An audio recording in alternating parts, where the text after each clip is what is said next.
I truly believe that looking at what's going on in the country right now, there's something divine about the timing of this film in relation to Ferguson, in relation to the protests that are happening right now. He's got supporters inciting large-scale arrests and sympathy marches. 50 years since these events happened, there's never been a major motion picture, a studio-release motion picture in theaters with Dr. King at the center. You have films, biopics about Jimmy Hoffa. They're making one about the lady who made Tupperware. I'm sure it's gonna be fantastic. But, I mean, he deserves this, and the people around this movement deserve it, and I'm glad that we're finally getting it. Mr. President, in the South, there have been thousands of racially motivated murders. We need your help. Tell me a little bit about first discovering who Dr. King was and then maybe figuring out that you had that strong connection to him. My affinity started with his faith. I also have 4 kids, which he had.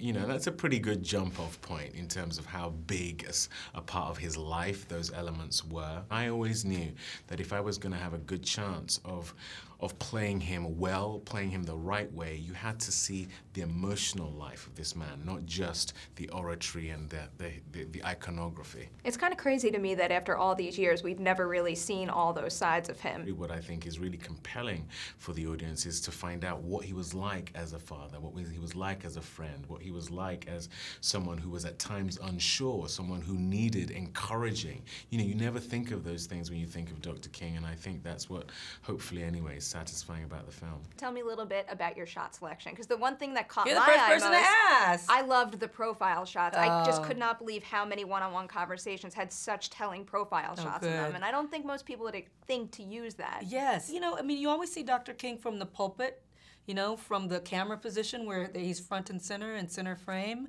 And I wanted it to be a little bit obscured to feel like we were seeing him in a more personal environment. And so we used a lot of shots that were a little off-center to make you a little uncomfortable, a little you had to peek around to catch a glimpse of him. There were a lot of ideas in the film. You have 100 ideas and maybe 10 of them make it into the final cut. We must march. We must stand up. You march those people into rural Alabama, it's got to be open season. He wasn't perfect, he wasn't a saint, and so you always run the risk of someone being unhappy, but the one thing that both Ava and I are truth seekers, and that was our job. That was what we owed the audience, and we owed him. I think that by seeing him as a human being, actually what he did is more admirable, because he's like us, and yet he did what he did, which is kind of extraordinary. Here is the next great battle.